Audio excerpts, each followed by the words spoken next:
Like, the game alone is a lot bigger than that. That's...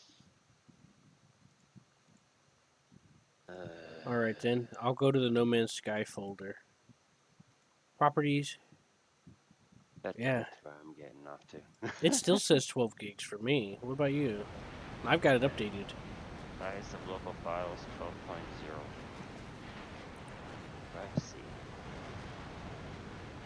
They must have optimized it. Probably. Because that's pretty damn good.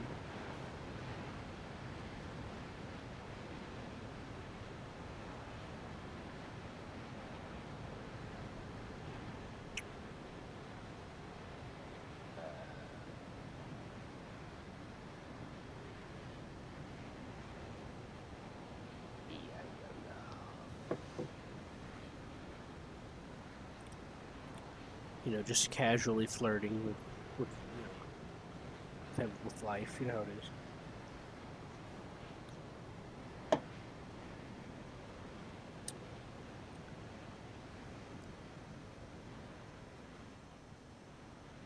Yeah.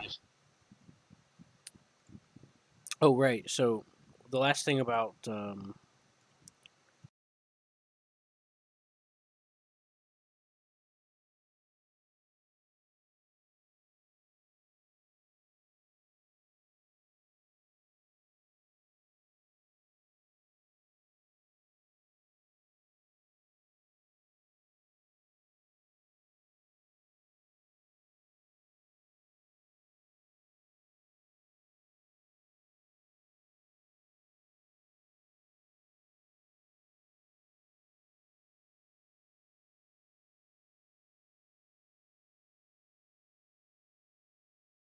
that's all I'm gonna say.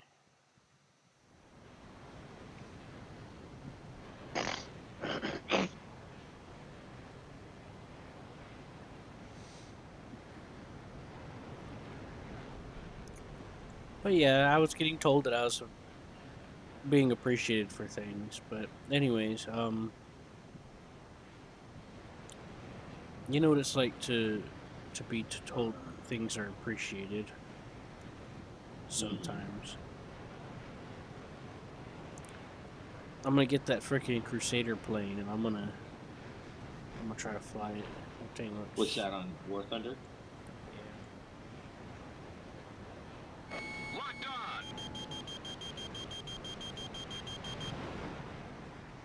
on. Or what? Yeah. I said yeah. Didn't you hear me? Can you hear me? Yeah, I heard that. Okay.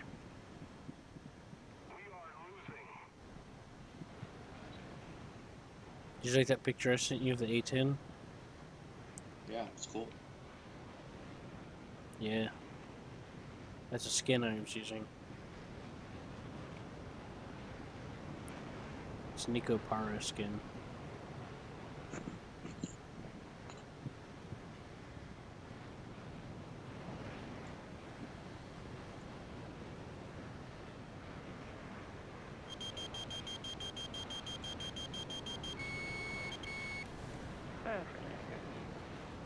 Supreme Commander 2 and Aegis Defender. What the fuck? Well, I want something for this. I already what the fuck? Right, I should be able to copies. What have you been playing with Scruff? Hmm? Huh? What? Oh, Scruffy? Hammer, remember your Yeah. audio keeps cutting out. All I heard Sorry. was, "What do you think?" And then I didn't hear nothing. And then you said, "Scruffy," I and I was like, "Wait, asked, I what?" said, what have you guys been playing with Scruff? Valheim, War Thunder. Oh, I got 2 keys for Supreme Commander 2. Hey, I don't remember what else. copies of already out. I met Scruffy in Project Zomboid.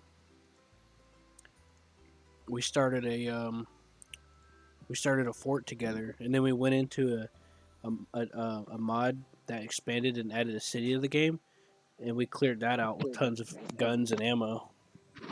We cleared out all the zombies in there. What about Ryan? I messaged him. He said he had a sore throat recently. Oh yeah. Yeah. He's new. He's new, kind of like your friend, and John's not. John's just a bit above them. Ryan's a bit slightly behind John for the most part.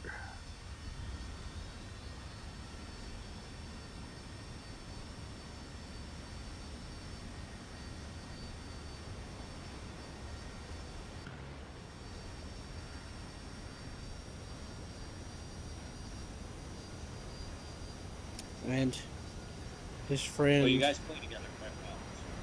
His friend hasn't. The other guy hasn't shown up. The one I was Yeah. doing some air sim with here and there.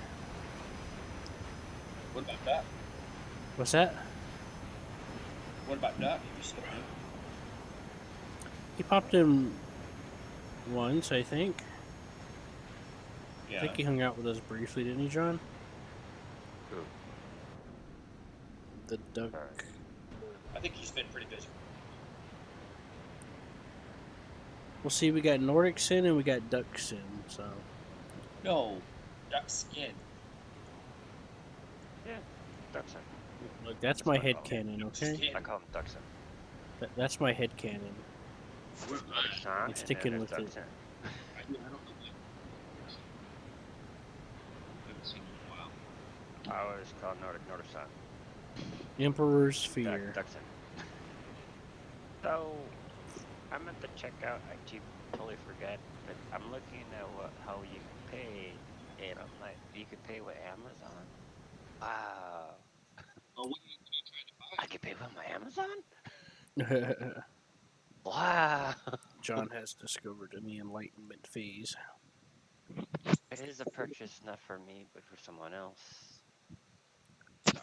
That Oh, I'm sorry. It's $24 because it's 60% off for me. Because I had an account. My bad. That's why it's $24 for No Man's Sky. It's 29. It's $30 That's a and pretty plus good game. tax is. You can use my login, John, if you want. Yeah, I've heard. Because I got the extra 20% off on it. $60. Did you hear that, John? He used his login. I'm fine. No. So if I click this purchase is a gift, what would happen? Is this gift anonymous? It'll probably give you a gift link to send, and then Do they'll an follow the email link. and Blah blah blah. You buying off Humble? Well, Oh, I have an account too. I just don't have the premium. could do an email thing too.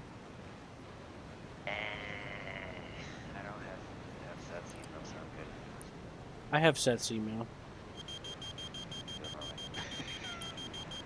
Seth and I share accounts on some things here and there a while back. I also use it whenever I moderate the servers for him.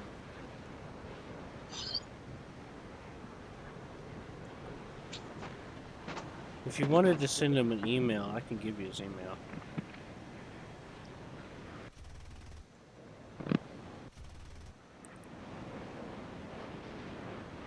Who's that?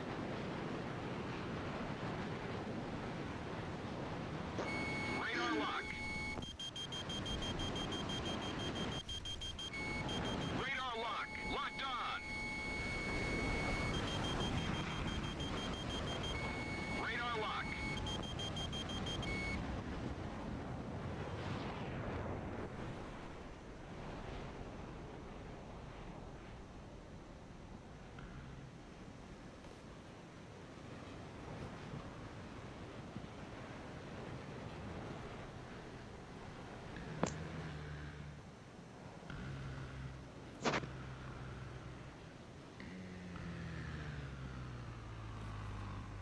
Jesus.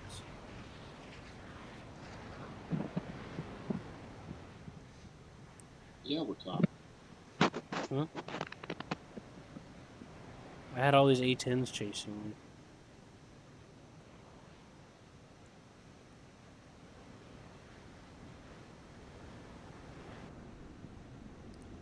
I told Hammer that we should get a bunch of people together to try to get us all on the same team or in the same match, Oh, and we all just do a large breast fire.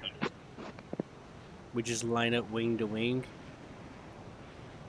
and we just Eating on Amazon payments. John. I sent you the picture of I told you I'm just on my way. Okay. Your content was sent to my email. I just wanted to make sure that if I did it, I wanted to make sure I was satisfied that you had the information that you could use to make a fair judgment. That's all.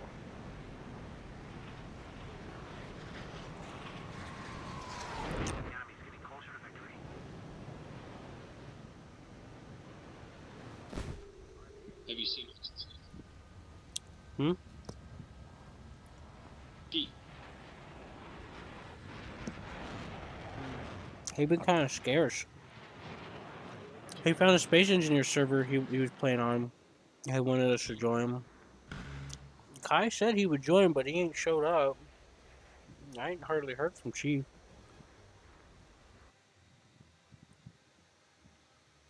By clicking on it. I think he said he got Maul to come on the server. You got who? Another guy that we played on the last server with.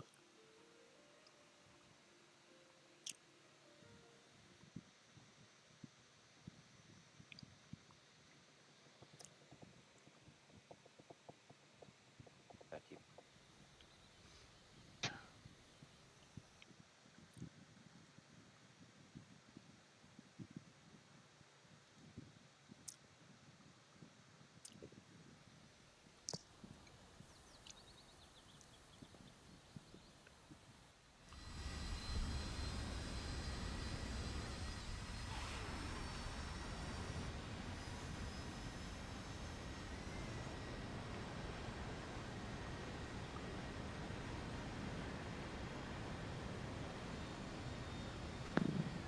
got it.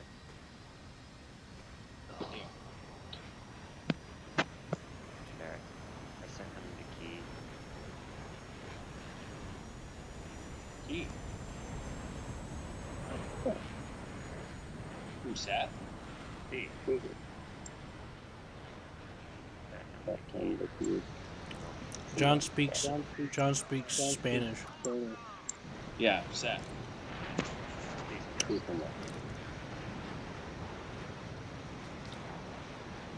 Definitely like that game. Yes, it's on Switch.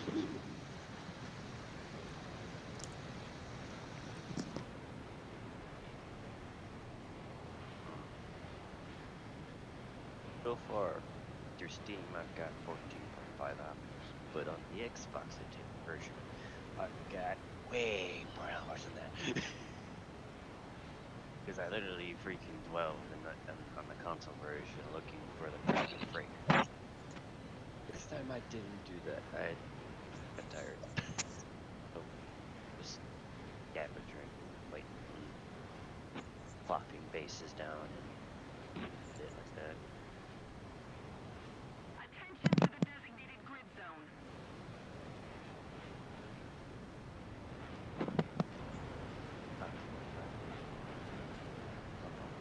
I have nothing to do on STO at the moment. No event going on that's new, so man, might as well go. I'm working on my fucking.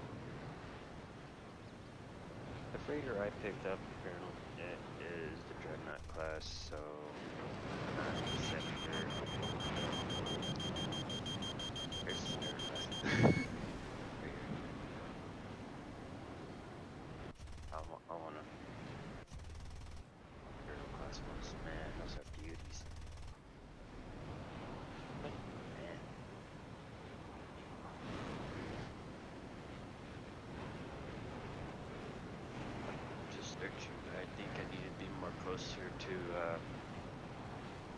center, but I haven't found a fucking planet that has a fucking gateway on it. If I can find a planet with a gateway, then I can go find a fucking system that actually has the right freighter. But I haven't found a fucking planet that has a gateway on it.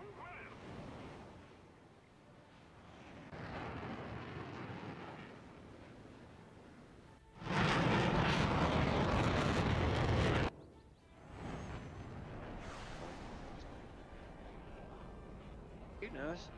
First time we were freaking roaming around, and I showed him the biggest freaking freighter you can get technically in the game. Yeah, console version. Yes, it is cross-platform for PC and console. But if you get Steam version of the game, you don't have to link your game. That you start all over again. You have to link it. Nope. Gotcha. I know there was another game that I picked up that I had to link it when the Xbox It account. saves it to the computer chip in your brain.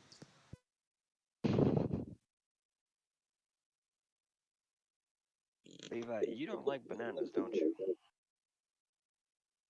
You literally took the banana out of your freaking food bowl and tossed it to the side. That's what he did. What is this disgusting foreign object you're doing here? I know. Me not like bananas. Banana You evil. love fucking eat bananas. Maybe he wasn't in the Apparently mood. you just don't like bananas. No, Yeah, every sometimes time they eat get sick of banana. that stuff.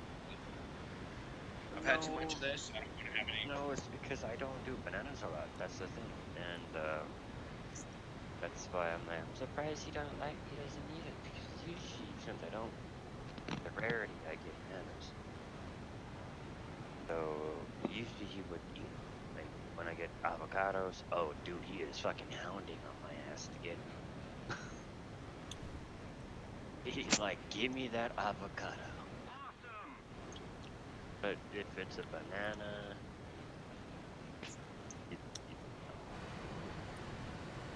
he's like, get that shit away from my face. Almost like when I have my coffee perfectly made and then I put tequila into it and then I let it to it. If you put it to his nose, you have this disgusting face. Dash away.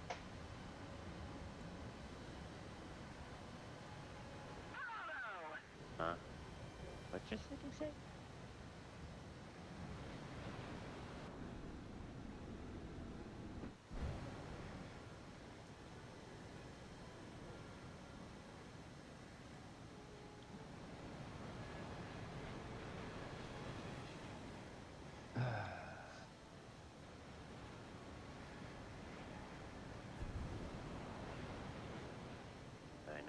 Attention to the map.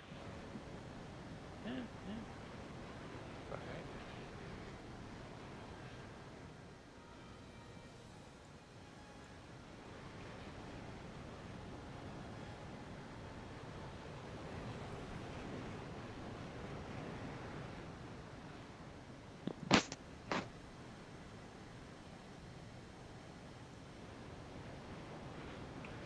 Big Newtons. I originally got a big old fucking thing of Big Newtons for myself, but I opened it up and grabbed one of the sleeves and handed it over to my uncle because he loves Big Newtons too. But they're kind of holding off on buying anything because they're moving out away from the state. So all that excess food they had sitting around is in my kitchen now. Oh, Hey John, your can you uncle's make me a gone? hamburger? Help your boy out. Dude, if I could make, if I was able to send shit and make a little fucking variety pack and send that, I would. But Thanks, man. Now I go to burn in hell.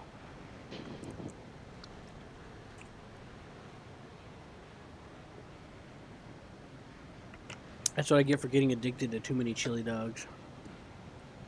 and not having any chili dogs.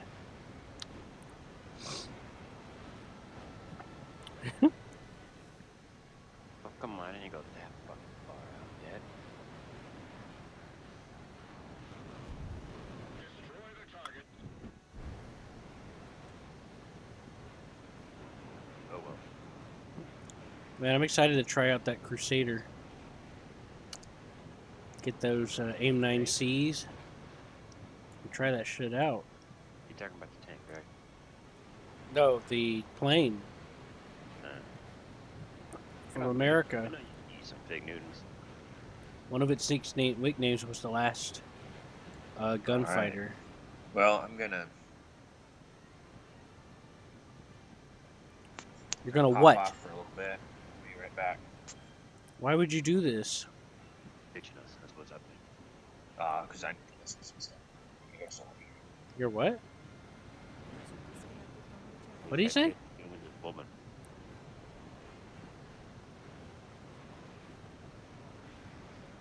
When will she ever have enough? America, remember? A nigga's freaking pussy what?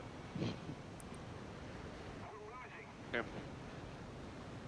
Yeah, but he still wants to do his own thing too. I'm I just know, I'm but then just right off the worried that he's bat- gonna snap. And do something real stupid. Yeah, I know. Yeah. Well, I mean, he's dealing with it okay, sounding like recently, but I don't know. I know No, that no, he'd he's rather not. do his own thing. You can tell her as it is how he's talking. Yeah, Yeah. when he was talking, That's what I'm he said something saying. you can barely fucking hear, and I heard it. I'm like, you really don't want to deal with it. Well, I know He's dealing that with it. back from the He has beginning, I could tell. It's just that it's not as he's internalizing it more now. I'm just concerned that he's gonna snap, because like they made the agreement that she would have them all to herself on the weekends. I assume if it was like my previous relationship, to appease the fact that he likes to do his own thing, and and I got the impression that he kept getting dragged away, even though he's doing his own thing. If something don't give, something's gonna happen. If he keeps getting dragged away like that willy nilly, because like I mean, I ain't got nothing against her. Like, I understand. Like, I don't want them to break up or nothing, but it's bad for the relationship if she don't let him get some time to himself. It's like, hey, I'm gonna try to spend some time with the boys, and I overheard her guilt tripping him one day. Being like, "Aren't you gonna come spend time with me?" You know. And it's like he was chilling with us on a weekday. You gotta at least, pace it or something. better fucking eventually. Yeah, I'm just worried, Like, she does seem really nice. I don't dislike her. It's just that, something's gotta be cleared up. I don't want to see him. I don't want to see him going off the deep end because of something that could have just been worked out.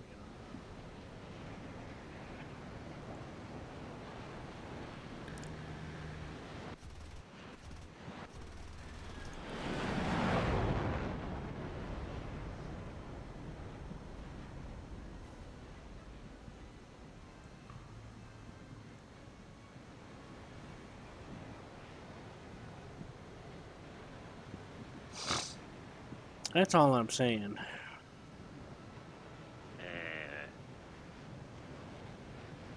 I've seen it, but I've seen it happen before.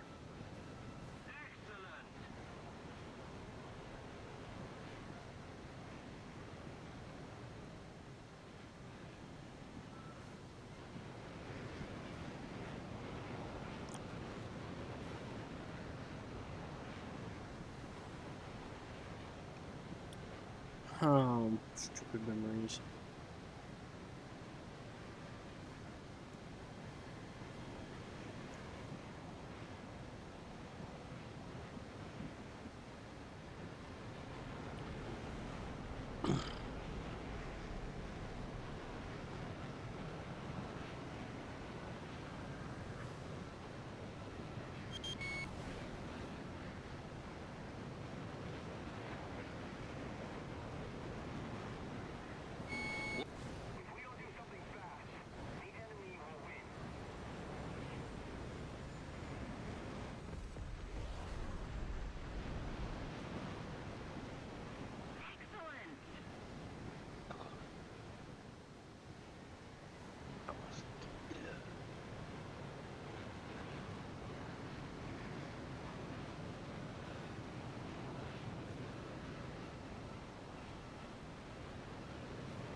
Excuse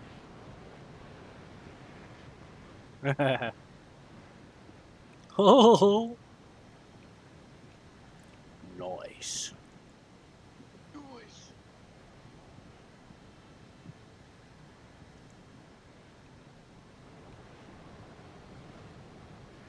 Here, Seth, come on anytime. So you can see what's up. It'd be nice. You can, praise me. Praise me, bitch. Oh my god!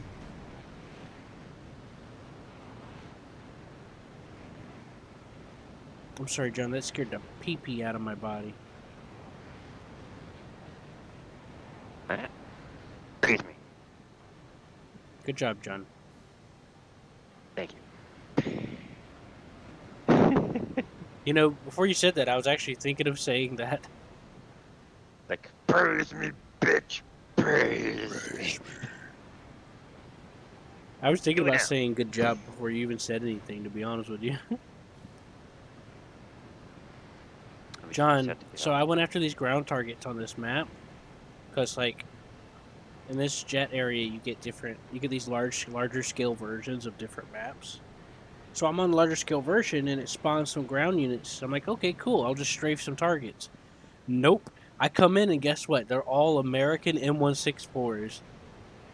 And I just got a hail of gunfire.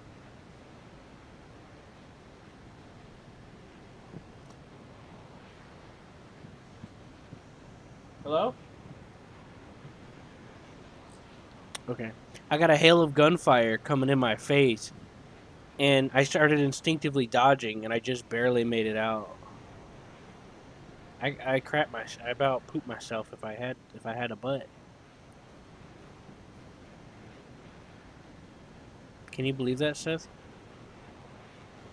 I mean, John. Oh, trust me, I wish he was on right now too. Nah, tell his ass to fuck start down on it. Yeah, And you can go back back off the bed if you fucking feel like it. yeah. I end up thinking about him every day. Like it'd be nice. So there's no problem with it file-wise. So why am I still crashing when I try to get into my damn fucking shit? Damn. Probably the planet I'm on. That's probably why. Oh well, I just start a new one. Fuck it.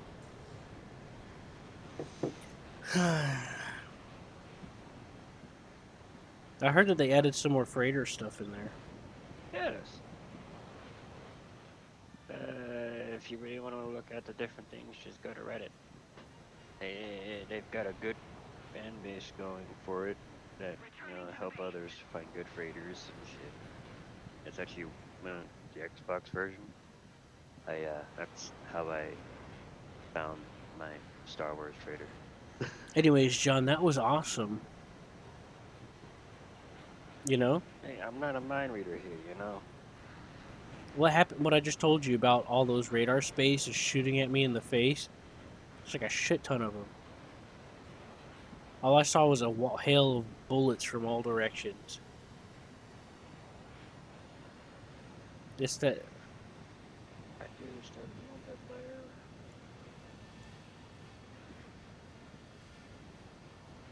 I thought it was really cool. I just wanted to share that with you.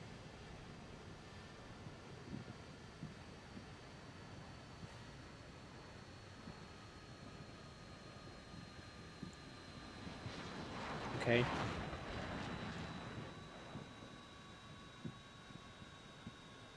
That time.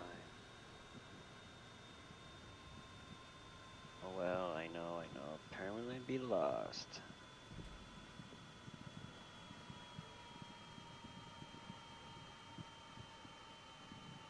Are you proud that I had such an awesome experience?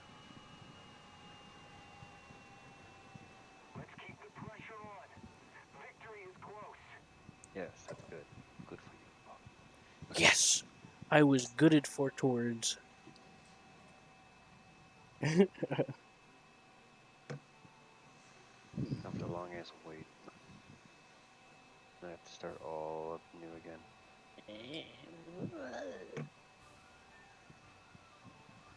Don't do it, John. It's not worth it. I had to. Keep Why? breaking. I don't know. I kept breaking on me, so I just like fuck out, start a new one. Delete the old one. What kept breaking? We're just going the game. It kept crashing itself. So I try to get into my aircraft to get off the planet. A certain planet. No, I probably should. I should probably not have gotten on in the first place. But I did. Oh well. That lets me start up randomly on a new place. I might be able to find me a gate nearby, so I can actually get a good fucking freighter. But that's only after 5 jumps and 3 hours in the game of play. Blah.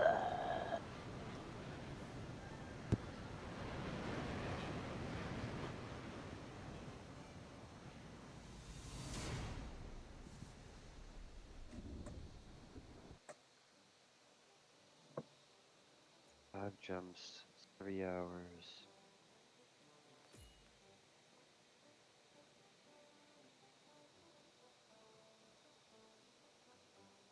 I look at that again. Is it 3 hours or is it every 3 days in game?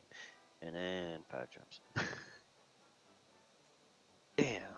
It's been a while since I actually went hunting for the damn things. That's why. What I get.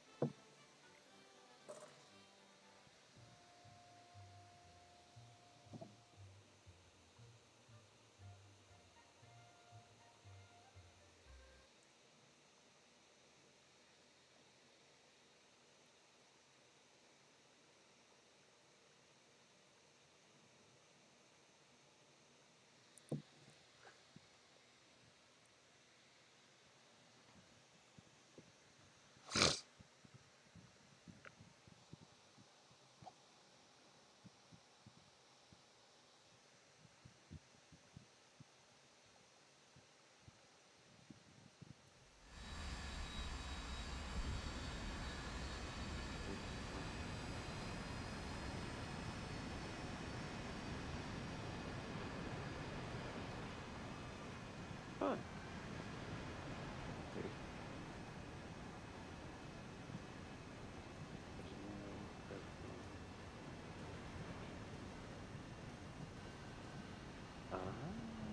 So they are coming out with a new version to it. Ooh, interesting. Yes. Indeed.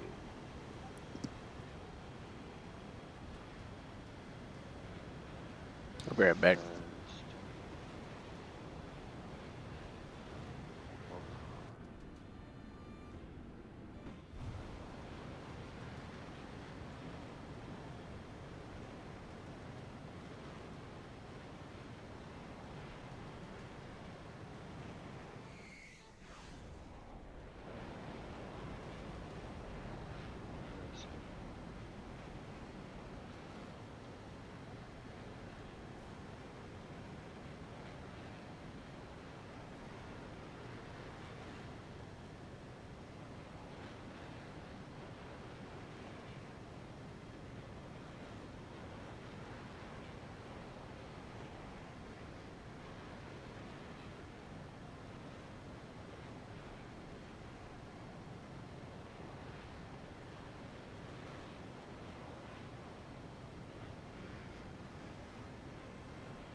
Oh, I have returned.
John, Hmm. tell me about the tradition of lunging stuff off of random stuff off the aircraft carrier. You mean the catapult test?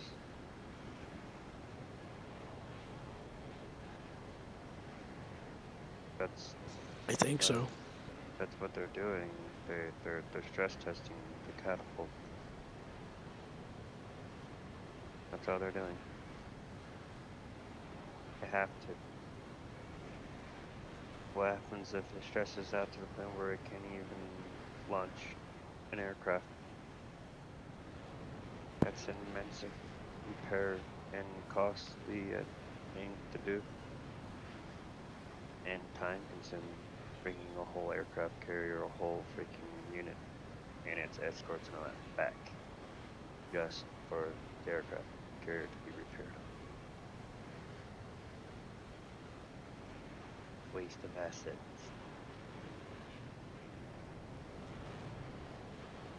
This is why we do it.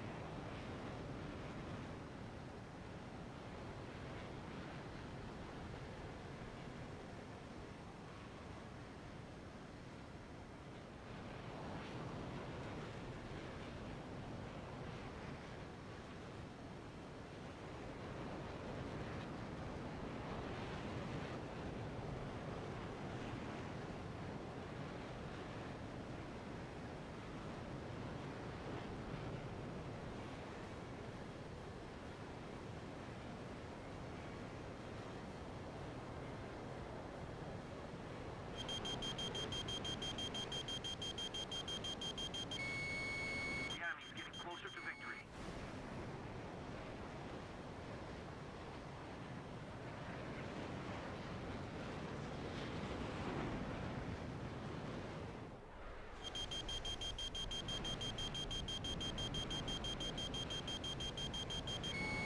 Radar lock.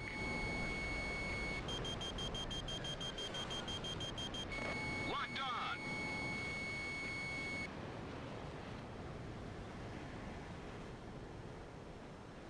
Locked on.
Sorry, I got asked to check the thermostat.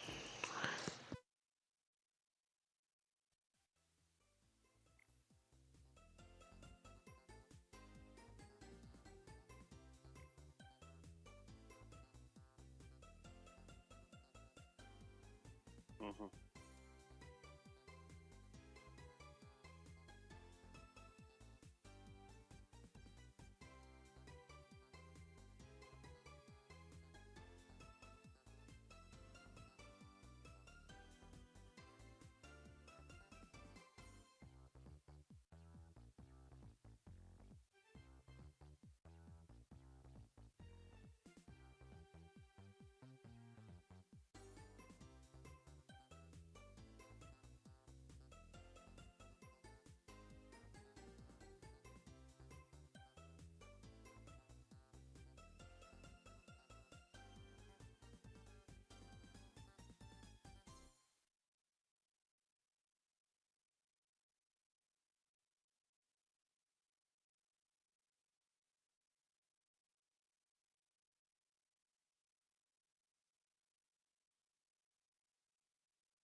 I'm sorry.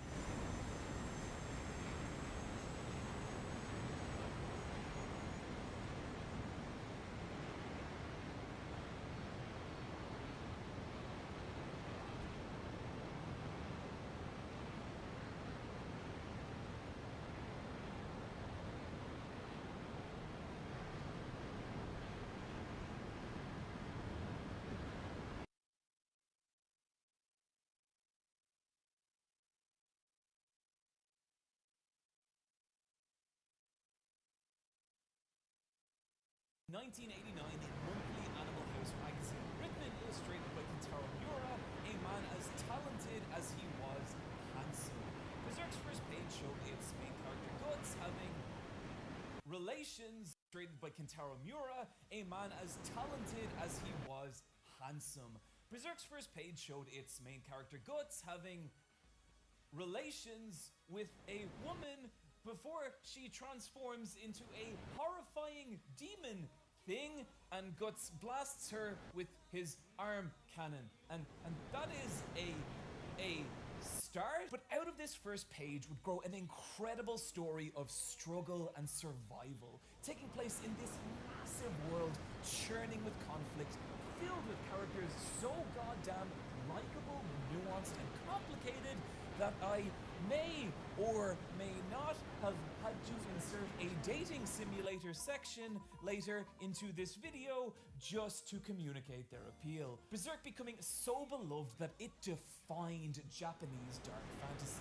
Do you like Dark Souls? Do you like ridiculously besworded sad boys? Well, buddy, you like Berserk. The series' influence only growing with the 1997 anime, which was really good. The 2012 film trilogy, which is really good, as well as the 2016 television anime, which is overseas. However, it was kind of a different story. Berserk didn't get its first official Western release until 2000.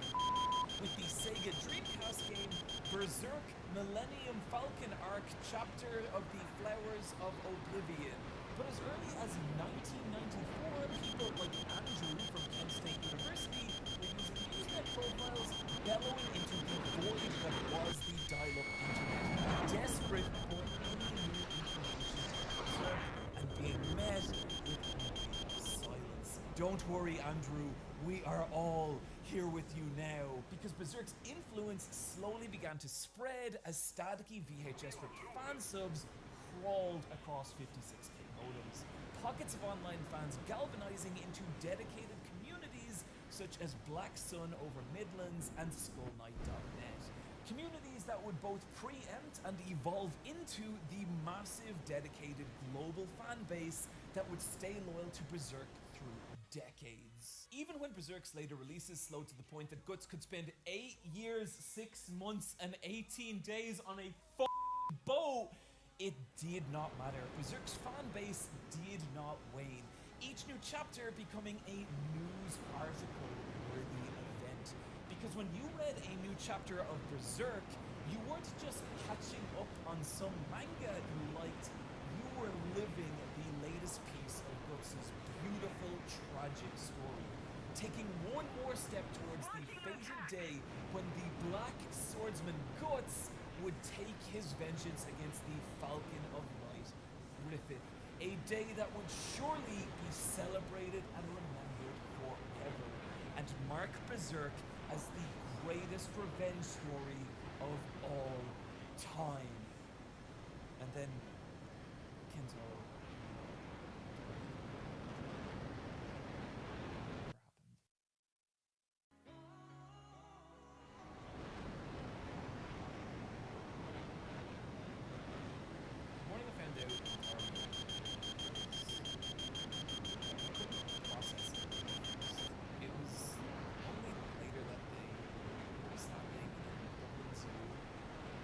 it's like pouring. I'm staring at this massive, beautiful gorilla, and he just looks so tired.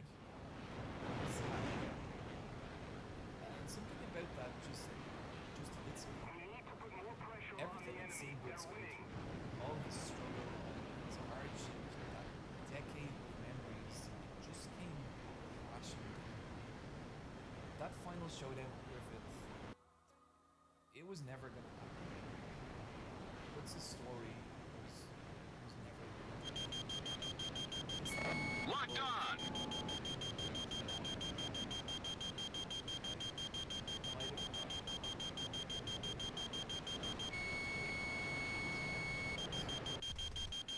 So today, this fucking mess video is gonna be in 2 parts. If you love Berserk and have been with it as long as I have, this first part is not for you. It is for your friend who you have been trying to get into Berserk for years. And to that friend, thank you for giving this video a shot. I know I talk too slowly and dramatically, but you will get used to it. I really think Berserk is one of the best stories we as a species have ever created. And that's not just a good lie. Over the course of making this video, I read the 1967 classic 100 Years of Solitude, and it's amazing.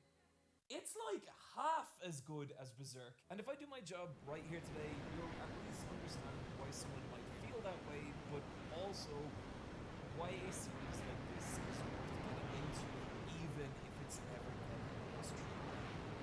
And a little warning, to do that, we're going to be going pretty in detail with the first quarter of Berserk's story. I'm not going to spoil more than I have to, because there's going to be some plot events that are then will come part 2, in which I will speak directly to you, the person who has loved Berserk for years, in a section I call, Oh God, Berserk is over, Berserk is over, what's the point? What's the point in anything? In which we will try to come to terms with the fact that this thing that was a part of our lives for so long is gone, and what that means. I cannot guarantee we'll be successful in this. In fact, we probably won't. I don't know what I'm doing here. This is like an impossible video to write. Why you should still read Berserk. Why you should still. Damn it! So Berserk, Chapter 1, Page 1, the aforementioned Cannon Blast concluding sex scene, and I want to start here because I think it's kind of emblematic of early Berserk in that it's not that good. Okay, I just want to preference that statement with like a billion asterisks. Please just chill out in the comments for like one goddamn second. I am going somewhere here. If you children will just let me. Like its first page, the opening chapters of Berserk present this jagged, cruel world. A place where monstrous demonic nobles devour peasants whole and the night crawls with infathomable horrors. But rather than our hero Will's feeling savior of this world, he more just feels like one more terrible thing in it. He doesn't hunt these demonic nobles out of a sense of righteousness. He does it because he fucking hates them. And you can see this in how he won't just kill them, he will torture them, delighting in the agony of their final moments, and dragging him further down this moral scale is his willingness to endanger innocent people, him telling a little girl that her dead parents are probably in hell, as well as him committing what will unfortunately be his first of several acts of child homicide. And at this early point you might think, wow, this Guts guy, he fucking sucks. And you'd be right. I mean, can you imagine going on a date with Guts? Okay, no, I didn't actually. A date with actually that would be too silly. Anyway, I think what's so thematically resonant about Guts as a character is the dim light of the tavern's torches glint off Guts' metal armor. And there he sits before you, a massive mountain of shadow, his single eye burning out of darkness. Even from across the table, you can feel every muscle in his body tense and coiled like a massive metal spring. You try to speak. When you open your mouth, you're flooded with the taste and smell of steel, gunpowder, and blood. Your eyes watering, your voice dry and cracked. You choke out the words. So, tell me about your friends. A single people crashes into you, driving the air from your body, his gaze tightening into a tiny needlepoint of darkness that bores into you, and through it pours a quiet stream of rage and hatred. Your heart crashes against your chest, your breath abandons you. You pull your gaze away from his, desperate for one single moment of respite. And after what feels like an eternity, you find the courage to look back up and see only emptiness. He has left. Wow, you think, that guy sucks. This is the Guts we come to know over the first 9 chapters. A man who, aside from a single, mildly comedic panel, feels as empty of humanity as the nightmares he hunts. Who Guts is, why he is obsessed with hunting and torturing these creatures, or is even able to wield such a cartoonishly massive piece of death steel, none of that is information we have, and information that would probably help humanize him a little. But the reasons we don't have that information is because neither did Kentaro Miura. Miura's been very open about how at this point he was way less concerned with who Guts was as much as he was what Guts could do. Miura referring to this as the Fist of the North Star style of writing, i.e. a powerful character with an interesting fighting style. In this case, a man who can swing a giant metal murder refrigerator and shoot cannonballs from his hands. And this was kind of Miura's approach right across the Black Swordsman arc. He wasn't really thinking about the overall story of Berserk as much as he was what was immediately happening, which is really crazy to think about because as much as it might seem like Miura was foreshadowing major story elements like the demon fetus or the first appearance of Griffith, according to Miura, these were all ideas that he just kind of shoved in there and then retroactively slotted into bigger stories later. Now, don't get me wrong, the Black Swordsman arc is still enjoyable in its own right, even if some of the storytelling is a little clumsy and some of the artwork a little awkward. But the reason I bring any of this up is genuinely not because I want to shit on the early part of what is my favorite comic, but to let you know that if you're new to this series, this is how Berserk starts, not what it becomes. something would happen in real life that would substantially alter Miura's approach to Berserk. Miura was informed that the publication Berserk had been running in, Animal House magazine, was going to be shut down, and that he could either continue his little-known dark fantasy manga Berserk, or start a new project with the writer Buronson, who also wrote Fist of the North Star. And just imagine that for a second. Imagine being a young manga artist and having the opportunity to team up with the guy who wrote the manga that defined that generation. That was about as close to a guaranteed success as you could get in this industry, and Miura did not go for it. Well, he would later write some stuff with Bronson, but he actually chose to continue with Berserk. But I think this caused him to recognize something. He could never surpass Fist of the North Star by imitating Fist of the North Star. So instead, he wanted to find his own way, and that desire led to a fundamental shift in the creative DNA of Berserk. Berserk took a lot of influence from Fist of the North Star, a large muscled man with a unique fighting style ridding a destroyed world of evil. But there were some other titles that were just as influential on Miura, like the ambiguously pronounceable Gwyn Saga, a Japanese novel series Miura was very fond of that introduced him to a more Western style fantasy world, about a large muscled leopard-headed man who would frequently do battle with massive monsters, featuring an effeminate antagonist and small magical children. Now, the images you're seeing here are actually from the 2007 manga adaptation, which obviously could not have influenced Berserk, but I bring them up because I think it's interesting that when you visualize the world of Gwyn Saga's novels, how closely those images resemble Berserk. And also, just because I really love how Hajime Sawada draws Goon. There's a bit where someone tells him his leopard head looks weird, and he's like, oh. But if you want to see some direct visual influences that Miura grew up reading, there are two in particular I want to talk about. The first is Pygmalion, which not only featured a ridiculously besorted young boy doing battle with large monsters in layouts that feel very similar to Berserk, but also in the appearance of a super cool brown warrior girl, who I've gotta believe planted the first seeds of Casca in Miura's mind. Possibly the biggest influence, however, and not just visually, but in the style of Miura's storytelling, is the shoujo manga Rose of Versailles.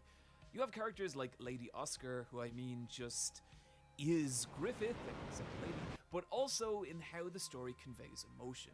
Rose of Versailles' pages are often these cacophonous visual explosions of its characters' inner thoughts and feelings, to the point that the first volume is literally just one lady refusing to speak to another in public, yet somehow feels even more intense than the rage-filled shouting contest I got into at my local grocery store when I thought a large man with a bicycle tattoo on his calf tried to skip me.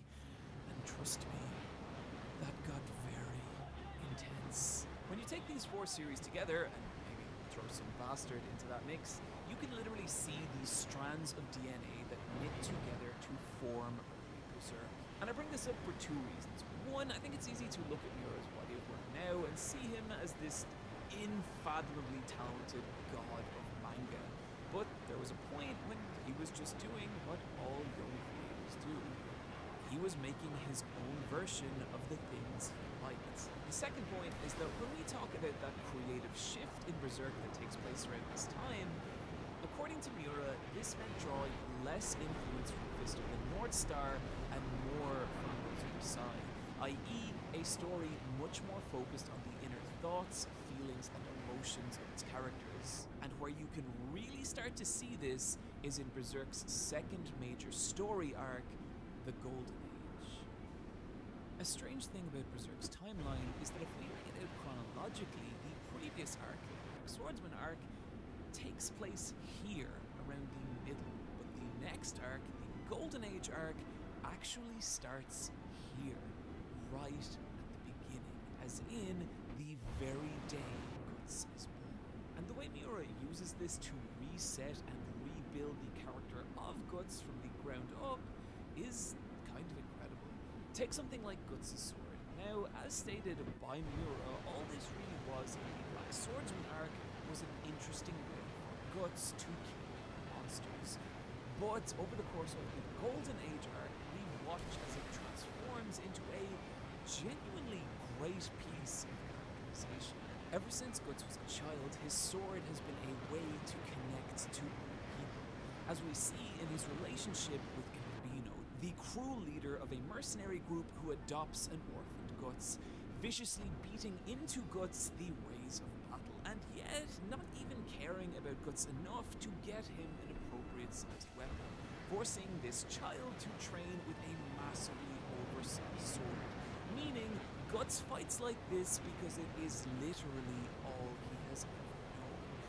The only way Guts can get anything resembling love from Gambino is by succeeding in battle, forever imprinting in Guts that his self-worth and value to others is tied to his ability in combat. And it's heartbreaking watching this child trying to win the love of this cruel man. And even more so when Gambino sells Guts' innocence to another person. If that sounds bad, it is. This moment also implanting the idea in Guts that if his sword is out of reach, terrible things happen. And so, even as a child, Guts' sword was not just a means to defend himself, but his one weapon against the loneliness and isolation that comes with being born into a world alone. So, in the Black Swordsman arc, the giant sword felt fun and a little silly, but now we start to understand the kind of tragic life that would create an emotional reliance on a sword that would eventually mold someone into a warrior like Guts. Guts' sword serving as a constant visual reminder that on some level he will always be that frightened, damaged child, carrying a weight much greater than he is. Throughout Berserk, Guts' sword is the only thing that really makes sense to him. It is how he defines himself to other people, and this brings us to the second major change in how Miura started writing Berserk, and that was by mixing in his own life experiences. And specifically here, the parallel between Guts and swordsmanship and Miura and art, which brings us to... Hi! Welcome to the correction zone, where I pay for things I got wrong 4 years ago. In one of my previous videos, I claimed that this is a manga Miura drew when he was like 10 years old. The point being, wow, Miura is such a naturally gifted art genius. But this is both factually and conceptually wrong. See, this was the actual manga Miura drew when he was 10, which, not to shit on the work of a literal child, is less impressive. But I also feel like the wider point I was trying to make about Miura just being this crazy genius is wrong too, because I think it devalues the work Miura put into just drawing and getting better at it. There's a huge increase in the standard of Miura's art over the course of Berserk's run, and it's that drive to improve, to get better at something, that's the quality that connects Guts and Miura. Also, I'm wearing the Garfield costume again because this is my penance for getting something wrong. Check your sources, everybody. Don't be like me. Guts defines himself through swordsmanship and dedicates himself to getting better at it. Miura defines himself through his art and does the same. And that's a philosophy that is palpable throughout Berserk. Both in the substantial improvement of Berserk's artwork over the course of its run, but also in characters like Godot, the blacksmith. Like, listen to this quote from him. "Before I could decide if I liked it or not, I hit the iron in front of me. After that, I was so busy trying to improve and craft better stuff that one day I woke up an old man." Swap the hammer and tongs out for a pencil, and this could literally be a quote from one of Miura's interviews. Art wasn't just something he did for a living, it was his life, his means to express and define himself to the people around him. It was was a group of 5, and I was pretty much the Yellow Ranger of the group, lagging behind in terms of emotional growth. And so, with these other guys showing off what they're good at, I wanted to find out what I could do. Drawing, I decided, was my only option. The only way I could keep on equal footing with these guys was to make my mark as a manga artist. It became this strange obsession. You can literally see that obsession in Berserk. You hold it in your hands whenever you read it. And I have a lot of specific points I want to make about how Miura's art is inseparable from Berserk's story, but I just want to take a moment here and just appreciate these pieces.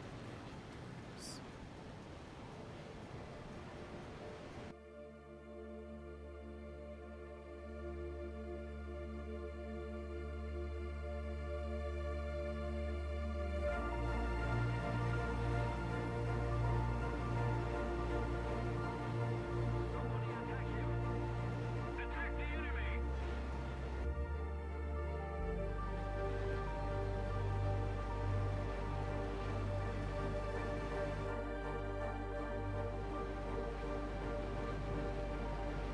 The victory is near.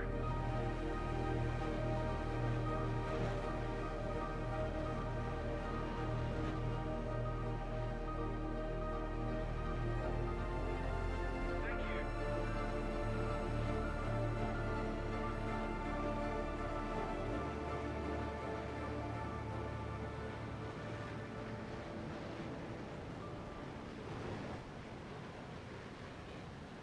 Miura poured himself into his art, the same way Guts poured himself into swordsmanship. And I feel it. People will find reasons to dislike you. They will find reasons to dismiss you, diminish you, but get good enough at something, and what they cannot do is ignore you. Guts' swordsmanship is his way of letting the world know he exists. A bridge between himself and people. And it's where that bridge leads in the Golden Age arc that the real heart of Berserk begins to form. The Band of Hawk are every teenage friend group you were a part of. They are each 2 a.m. hangout outside an abandoned cinema. They are every nighttime conversation of Metal Gear Solid 2 whispered over cans of Dutch Gold. They are your first family who are not your family, and I love them. Each member of the Band of Hawk was based off a person from Miura's teenage friend group, and I think that's a big part of what makes the bond between them feel so genuine. But things don't start off that way. After things go wrong for Guts and then go wronger, he finds himself wandering Midland's landscape alone, his thick little skull devoid of any thoughts except how to survive to the next day, which leads to him becoming a wandering mercenary. And it's on the battlefield when he eventually encounters the Hawks, and something he has not met since Gambino, a person who can defeat him in combat, Griffith, the Hawks leader, who disposes of Guts first very quickly and then slightly less quickly before declaring, "Guts, now you belong to me." Things get a little gay between Guts and Griffith before getting far gayer, and it's in this mildly homoerotic water fight that you can begin to see something. Despite the fact we've been with Guts since literally the beginning of his life, this is the first time we've ever seen him act like a child. We see him laugh and play and watch as his walls come down for the first time, and that feels very intentional, as this is also the moment that he chooses to reveal to Guts his dream of ruling his kingdom. And imagine what that was like for Guts. Imagine fighting and struggling your entire life just to survive one day to the next. And then imagine meeting this person who sees far beyond what is into the distant future of what could be. That is massive for Guts. But each member of the Band of Hawk has a similar effect on him. Rickard is the little brother who thinks everything you do is amazing, an admiration and affection that is completely alien to Guts. Pippin physically drags Guts out of his own isolation and forces him to connect with the people around him. And Judo confronts Guts with the idea that maybe life is more than about survival. Maybe here he has found a place that he could actually be happy. And Corcus, well, Corcus is just kind of a dick, really, but in a way that he probably cares deep down. And together, all these connections begin to change Guts. The violent and frightened child starts to grow into someone who cares about other people and even relies on them. Guts fighting as a part of the Band of Hawk and even becoming their raid commander in battle. And it's in these battles we start to see something else. Berserk is fun? This is something I genuinely don't think is talked about enough with Berserk. It is a blast to read, and I don't just mean that it's funny, although it is that too. I really like this bit where Griffith's like, "Hey, Guts, check out this porn I found." No, I mean that Berserk is fun in the same way a roller coaster is fun, in that it feels exciting just to experience. This being because of how well Miura is able to manipulate pages and panels to visually convey everything from emotional concepts like loss and heartbreak to physical sensations like weight, motion, and timing. And you can feel that second one, especially in the very precise conveyance of Guts' sword swings. Experiencing Guts smash the Dragon Slayer into a crowd of enemies carries with it all the kinetic joy of cocking a shotgun and firing it into a pile of plastic mannequins. It's rare Miura will illustrate the exact point of impact of a sword strike. Instead, what he illustrates are the moments right before and after that impact. So for example, right before Guts swings his sword, Miura will usually give us an anticipation panel, a little piece of visual data that lets our brains know something big is coming. And sometimes it's as massive and weighty as the heavy sweep of Guts' sword arc, and sometimes as subtle and minute as the clenching of a jaw. We then get the apocalyptic aftermath, as armor pieces, debris, and body parts rain down in the cannon blasts-like wake of Guts' sword.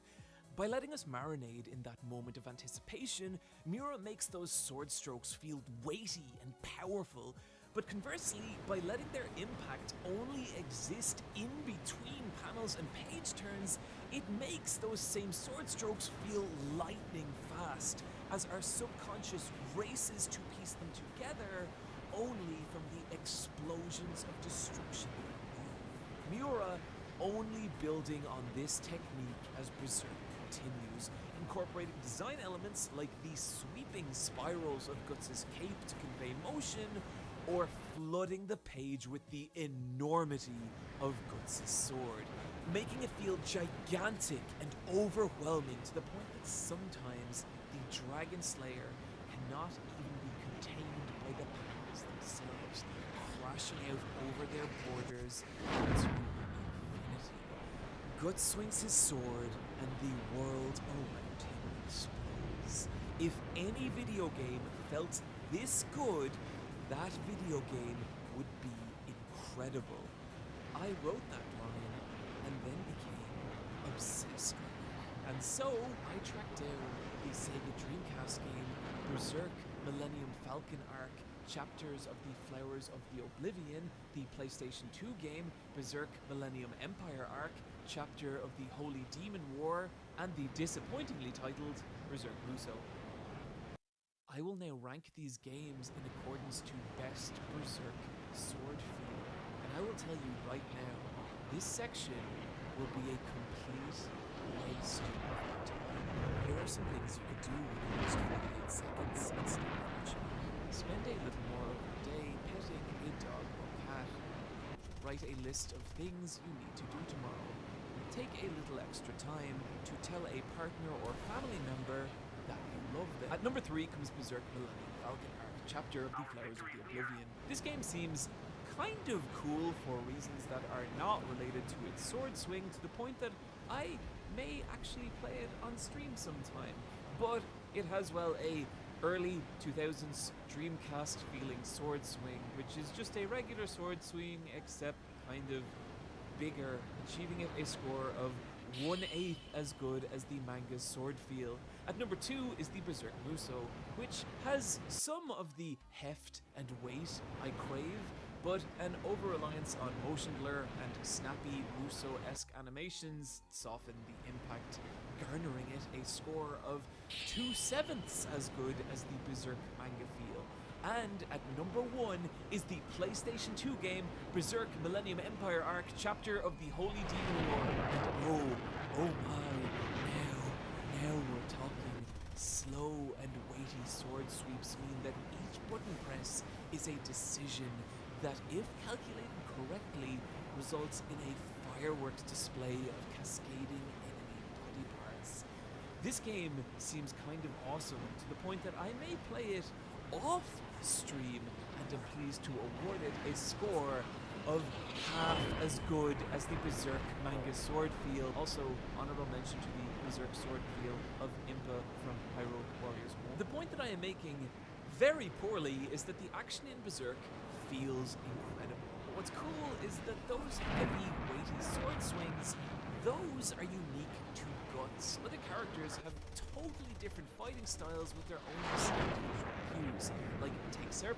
We rarely, if ever, get those weighty anticipation panels that let us know an attack is coming, because Serpico's fencing-style swordsmanship is defined by light-speed stabs and slashes. Or someone like Isidro. After Guts tells him that he will need to use his small size if he wants to be effective in combat, he develops this chaotic way of fighting that uses rolls and low attacks, transforming the page into this haphazard mix of chaos. Or the Tapasa, who use their massive knotted bodies to bulldoze through enemies.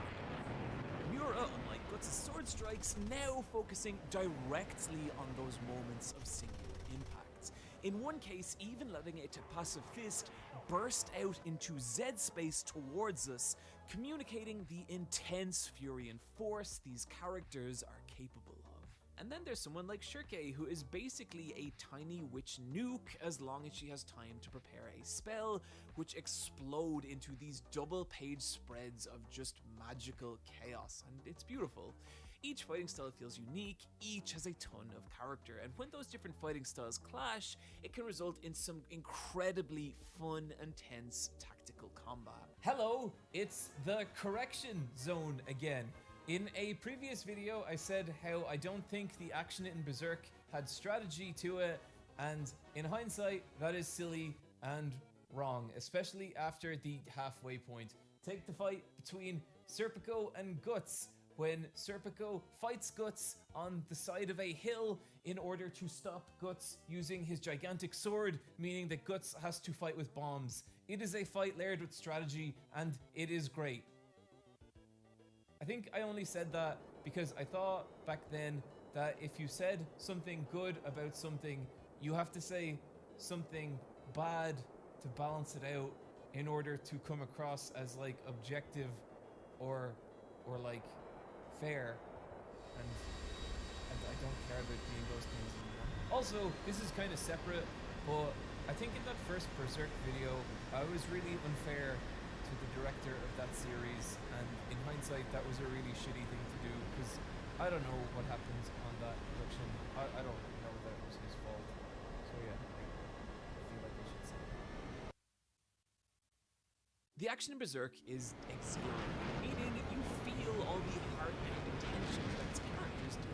And as a result, it feels like you're right there with them. That's important, because it's through those battles a lot of the bonds between characters really form, particularly with the Band of Hawk. You see them face gigantic, immovable armies and horrifying, dangerous creatures, but together, they survive, and they keep surviving.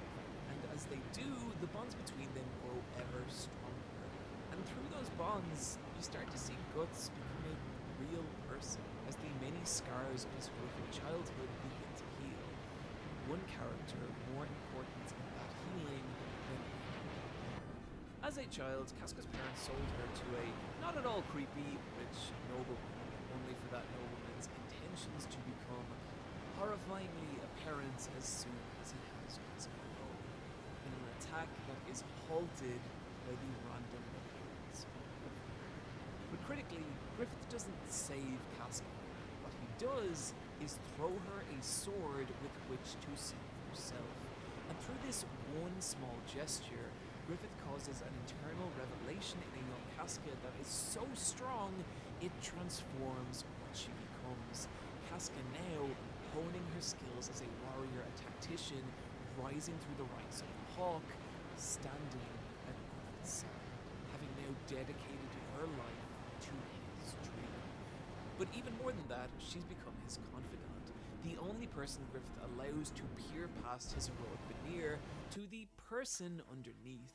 She sees the toll Griffith's dream takes on him, and it makes her want to be stronger, the two sharing a special connection like no other, at least until Guts arrives. And Casca fucking rules. Like so many of the best supporting characters in Berserk, she feels like the protagonist of her own story.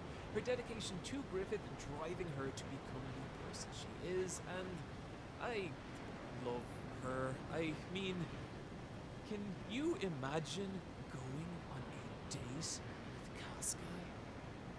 Okay, no, there's actually no. Delight dances in her golden brown eyes as she selects an item from the tavern's menu she's never tried before.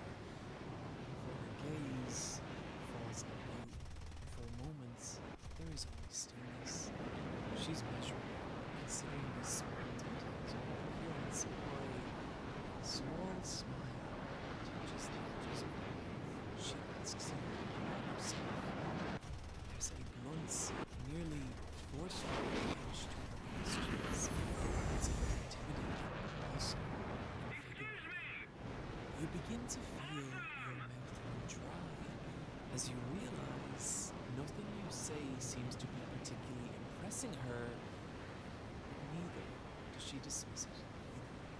Rather, her face begins to fill with a careful understanding, and as little pieces of herself begin to fall into the conversation, you realize that every word this one speaks, every subtle movement she makes, whether it's musing that no dress seems to fit her broad, battle-toned shoulders, or biting with vigor into the unusual lobster dish that has just arrived, there's a conviction to this person.